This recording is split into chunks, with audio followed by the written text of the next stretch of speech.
All right, so I think we had some technical issues, but I am here, guys. Sorry for the wait. My apologies. Technical issues, not my fault. I'm a lawyer, not a tech expert, but I think I'm good. I'm here to talk about employment law. So welcome, everyone.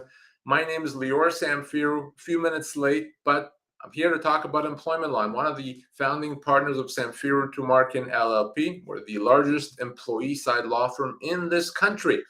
And what I do every time, every week at this time, is I join you and I talk about employment law. But most importantly, I'm here to take your questions. So questions are coming already, but ask them. We started a couple minutes late, but we have time still to get your question asked so that you feel better about your workplace issue. Maybe you're dealing with a harassment situation, maybe a bullying, a temporary layoff. You lost your job, worried about losing your job. Whatever the issue, whatever the problem, whatever the concern that you have, this is the time. Take advantage of me being here to tell you what to do, to answer your question and help you understand your legal rights. Now, before we get started, let me give you some other contact information in case you want to ever learn more about your rights or you want to contact me off air. Easy to do. All you have to do is go to employmentlawyer.ca. Again, employmentlawyer.ca. That is our firm address. You see that right below me. And you can learn more about your employment law rights. You can send me an email through there. You can get my phone number. It's all there at employmentlawyer.ca. Always your first place to go to if you have questions or issues with respect to employment law. Now, that said, we are now live. I am live taking your questions. Again, my name is Lior Samfiru. I'm the employment lawyer here answering your questions. So let's get started with that right now. First question comes from our longtime viewer, Rocket, who asks, can you still apply for EI after months of termination? Also, are there any penalties for waiting so long while looking for new employment? So strictly speaking, EI says that you have to apply right away. But I know for a fact that, yes, you can apply later and they'll usually pay you retroactive unless there's a really good reason not to. So, yes, you can apply retroactively and you should apply. But that said, it's always a good rule. Apply to EI as soon as possible. If you lost your job, apply for EI. Don't wait. Okay, there is always going to be the risk that problems that happen if you wait. And I'm not sure what you mean, Rocket. Penalties for waiting long while looking for new employment. I'm not sure what you mean by that. If you clarify, I'd be happy to answer that. But good idea always to apply for EI as soon as you can. Let's see. Next question comes to us from Paul on Facebook. Am I able to demand or sue my employer for group benefit claims that occurred after my group benefits were terminated, after my termination due to a corporate downsizing? These group benefits are to be restored effective October 1. However, after speaking with the insurance carrier, they have not yet been notified as of yet to do so. I have an email from my HR rep that told me this would happen. How do I force my employer? Well, you just contact us. Yes, if your benefits have to be continued for the severance period if you lose your job, whether that severance period is 6 months or 12 months or 24 months, your benefits have to be continued. And if they're not, you can get damages for that. If you incur expenses because you didn't have benefit coverage, dentist, prescription, you can get compensation for that. But the thing is this, Paul, and here's what I'm concerned about. Benefits is just one component, not even a big component, but it's a component of your overall severance package. We need to make sure that your severance package is proper before we even talk about the specifics of benefits. So if you're trying to deal with your employer on your own, chances are you're agreeing to a bad severance package. Okay, don't do that. Let us do what we do, okay, which is negotiate a proper severance package that addresses your salary, your bonuses, your benefits, all components of your compensation, your pension, etc. Okay, so the best advice I'm going to be able to give you is reach out to me and my team off air. You can do that through employmentlawyer.ca. We'll be happy to help you. Okay, thanks for that. For those joining us again right now, my name is Lior Samfiru. I'm the employment lawyer, and I'm here to answer your questions live. You see how easy it is? All you do is you type in your question, you press the enter button. I'll see it. I'll answer it. All right, continuing from YouTube, that we have a question from Sam. If someone is an employee for over a year and they want to convert to a contractor/consultant, is that possible? Well, only if the nature of the relationship really changes. So you may think, well, I'll just agree with the company that I'm going to be a consultant and go forward. No, that doesn't work. For you to be a consultant or a contractor, you'd actually have to have a very different relationship. You'd have to have other clients. You can't have fixed hours. You have to have flexibility as to when you work, where you work, how much you charge. If it's simply the same arrangement, just calling you something else, then you've been misclassified, and that's illegal. It's a breach of employment laws. It's a breach of tax laws. So it's not as simple as simply saying, well, moving forward, I'm a contractor, but everything else stays the same. If you want to start a consulting business and have several clients, and this company you work for is one of your clients, absolutely you can do that.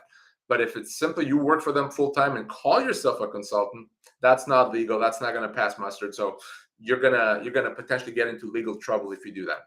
Okay, so hopefully that clarifies it, Sam. All right, next question from BC Pinoy on Facebook. Any insight with regard to September 19th federal holiday? Who's getting double pay? Really only applies to federal government employees. Rocket has a follow-up questions. Okay, penalties as in your EI claim may be reduced by a certain amount after 4 weeks of not making a claim. Again, that's up to EI. EI has a lot of discretion here. In most cases, no, that you're not going to see these penalties, but the reality is the individual that is adjudicating your EI claim has tons of discretion, and there's not much that you can do based on what he or she decides. All right, continuing with questions. Next question from MJ LaBelle on YouTube. I'm from Quebec, and account on hold from Uber pursuant to a fake complaint. I'm an independent contractor. Can't help you really in Quebec. MJ LaBelle, Quebec has its own laws. Can't talk about that. We can help you in Ontario, in BC, and in Alberta. So you may have to get, well, you will have to get legal advice in Quebec. A whole different legal system, has nothing to do with the legal system in the rest of Canada. So I'm not able to help you in Quebec. Ashley on YouTube says, what does it mean to be constructively dismissed? Does it apply when a company restructure happens? Great question. So a constructive dismissal is a situation where something happens in the workplace that makes it impossible to continue working or very difficult to continue working. So for example, it can happen if your job changes in a significant way. Let's say you're demoted, or if your pay gets reduced, or if your hours get changed. So if, let's say, your shift changes from a day shift to a night shift, you may be able to say, well, I'm not accepting that. You've changed the terms of employment. I am deciding to treat that as a constructive dismissal and leave. And even though I'm leaving, you, Mr. Employer, have to pay me my full severance, because the law looks at it as a termination. So often constructive dismissal happens when there's a significant change to the terms of your employment, change to hours, pay, work location, duties. All of that can result in a constructive dismissal. Another form of constructive dismissal can be if you're harassed or bullied in the workplace. So if you're mistreated or you're subject to a poison work environment, and as a result of that you decide to quit, the law looks at it as a termination, because you're not quitting just because you feel like it. You're quitting because your employer did something to make it very difficult to continue working. So they have to pay you severance. So that's what a constructive dismissal is. So a restructuring in itself is not a constructive dismissal unless, as a result of it, your pay gets reduced or your hours get changed, etc. If you're not sure if you've been constructively dismissed, you want to reach out to me as soon as possible so we can talk about it. The problem with a constructive dismissal is this, that let's say something happens. Let's say your hours get changed. If you continue working for more than a few weeks, you're going to be considered to have accepted it. And then you can't say constructive dismissal anymore. And by accepting it, you've also given your employer the right to do it again. All right. So constructive dismissal, you really want to deal with that very quickly. Actually, that's a lot of information I gave you. Hopefully that makes sense. If it doesn't, please let me know. I'm happy to clarify anything at all. Okay, next question on Facebook from Mara.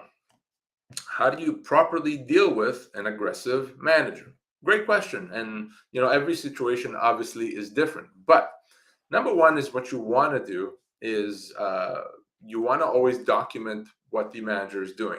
So Is there a record of it? If not, create a record. Send an email to the manager confirming what they said to you. And then once you have that record, you want to talk to someone, because it's not appropriate for someone to be unnecessarily aggressive. HR, owner, whoever the right person in that workplace is, because being aggressive and putting in that situation could be considered a form of workplace harassment. And your employer is under a legal obligation to deal with that, to investigate and to rectify that issue. Okay, so you're not going to be able to do anything yourself, but what you can do and what you must do is let your employer know about it. But again, your boss, your manager, is not going to admit that they're acting inappropriately. They're not going to admit that. You're going to have to show that. So is there a recording? Maybe you can record him. Is there email? Something that you can corroborate that, a witness. If you have that, no problem. And worst case scenario, if you've tried to deal with your employer, I can then get involved and deal with it. But of course, I need to have that proof. Okay, I need to have that that ability to show what's happened, keeping in mind that that manager is not going to admit it. Okay, hopefully that makes sense. So Ashley says, follow up.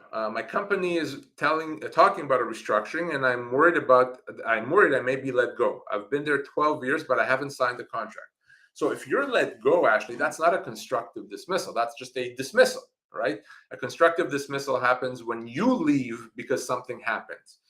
So if your employer is allowed to let you go, okay, there's nothing that stops them, but they have to pay you severance. Not having signed the contract is awesome. It's the best news ever, because a contract can limit your future severance. You've been there for 12 years. I don't know how old you are and the type of job, but you could easily be looking at a year's pay or more.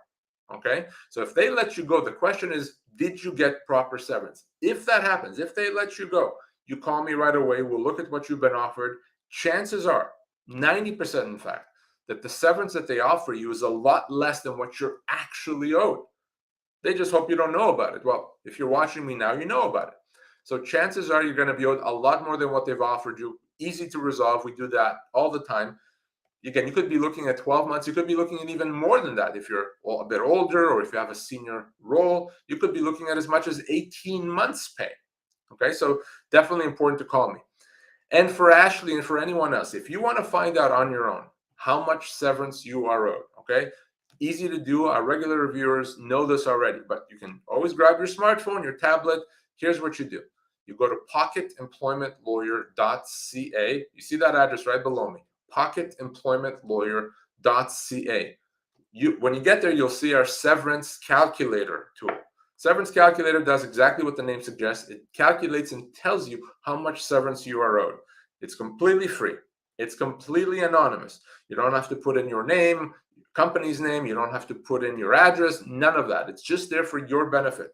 You have to say the length of your employment, your age, and the type of job, and it's going to tell you if you're owed 6 months, 8 months, 20 months, and anything in between. First place you go to if you lost your job is pocketemploymentlawyer.ca. Over 2 million people across Canada have used that calculator already, so definitely use it as well. And even if you're just curious, certainly if you know someone, a friend, a family member, that they're losing their job, tell them, wait a second, take a breath and go to pocketemploymentlawyer.ca. All right, continuing with questions. Right now, by the way, I'm Lior Samfiru. I'm the employment lawyer with Samfiru Tumarkin LLP. I am live right now. You're watching me, you're hearing me. I'm live answering your questions. You still have some time. Ask those questions. All right, next question comes to us from Jonathan on Facebook. My employer has said that I am a contract worker as well as most of my coworkers. How do I know if that is true? Well, you call me, right? I need to ask you some questions and find out exactly what you do, how long you've been doing it, what you've signed, what the company does, and I can tell you. It doesn't matter what the company says, by the way. The company doesn't get to decide your legal status. The law that gets to decide that, and I can only tell you what your status is once I know more about your job, okay? And by the way, if you want to find out if you're an independent contractor or an employee, I've already mentioned this, at pocketemploymentlawyer.ca, we have a tool there that allows you to find out if you're a contractor or an employee. Again, just as free, just as anonymous. So if you're, like Jonathan, wondering, am I really an employee? Am I really an independent contractor? Go to pocketemploymentlawyer.ca, use that tool. All right, continuing with questions here, guys. Ask. Don't be shy. Question from Jonathan on Facebook. No, I've answered that. Never mind. Next question is from Shay Chevalier on YouTube. We can record conversations without manager's permission and use in court. Also screenshots. Yes, you can. You can record a conversation with someone else as long as they're speaking to you. As long as you're part of the conversation, you can do that. You can't record two people speaking without you being a part of it. You can't just leave your recorder in a boardroom and record other people speaking. But if you're speaking to someone, you can record them even if they don't know. That's not illegal. And yes, you can use that. Same thing with screenshots. Absolutely. Next question from Cyber August on YouTube. Are companies that have an independent contractor that are really dependent, really fooling themselves to think that they do not owe severance for an 18-year relationship? Absolutely, they do it either because they themselves don't know any better, or they think that they can get away with it. Here's the thing: I've had many companies tell me, they had a 10 or 15 or 18-year person working for them, and I said, no, they're an employee. You owe them severance. And they say, wait a second, Lior, you're confused. Look at the document they signed. It says, I am an independent contractor. What, can't you read, Lior? Why don't you understand that they're an independent contractor? Well, here's the thing. It doesn't matter what you signed. It doesn't matter what the company says. It doesn't matter what I say. It matters what the law says. Okay, if you're an employee, then you're an employee, and no document can change that, right? So think about it. If it was as simple as just signing a piece of paper, why wouldn't everyone in the world be an independent contractor, right? Doesn't matter if you work at a restaurant, at a factory, at a bank. Everyone could just be an independent contractor. Sign a paper saying I'm an independent contractor. Again, guess what? You can get favorable treatment on taxes. You don't have to worry about EI and CPP and then all those statutory holiday pay. Obviously, it doesn't work that way. Okay. Sometimes companies don't get that. They don't understand that. So they need someone like me to educate them. But the good news is these are not difficult issues to resolve. Very common for people to be misclassified. All right. Ask questions, guys. We still have some time left, so please ask your questions. The next question on Facebook from Tanya. My employer told me that they have concerns about my health and are letting me go because of potential risk. Are they allowed to do that? Oh my God, absolutely not. So we're a good employer. We're so worried about you that we're going to just let you go. Can you believe that? That's ridiculous. That's a human rights violation. That's a wrongful dismissal, you name it. If an employer has concerns about an employee doing their job, first of all, if there's legitimate concerns, then they need to tell the employee, here's the concerns, and is there anything that we need to know about? Or can you get us a doctor's note saying that you can do the job? If the employee says, no, there's no health issues, but they're not doing a good job, then the employer can engage in disciplinary issues, right? Or disciplinary measures. But an employer can't let someone go because they're sick or because they have a health issue. In fact, they have to accommodate them. So it's illegal, it's nonsense. And an employer that does that fires someone because it believes that they're sick or have a medical condition, is breaching several laws, and there's going to be some significant consequences. Okay. 3.7 Mustang says, please see my question above. I don't see a question from you. So if you've typed it, maybe type it in again. I'll be happy to answer it. I don't see it right now. So I think I'm caught up right now on questions. So by all means, ask more. We have some more time here. I started a few minutes late, so I'll go a few minutes longer just to make up for it.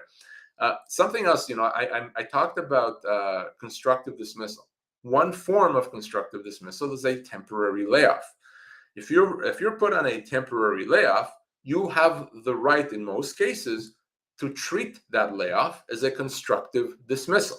Your employer does not have an automatic right to put you on a temporary layoff. So we talked about what is a constructive dismissal. One type of constructive dismissal is in fact a temporary layoff. And the problem, of course, is this. If you decide, no, I don't want that. I'm just going to sit at home and wait to be called back to work. And then you go back to work when you're called.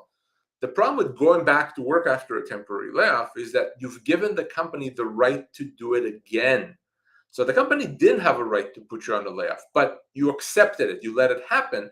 Now, because you've accepted it and you went back to work, now they have the right to do it again. And the next time they do that, you won't be able to do anything about it. So you now may be in a situation where you work for a few months, you're put on a layoff for a few months, back and forth, back and forth. Not a good situation to be in.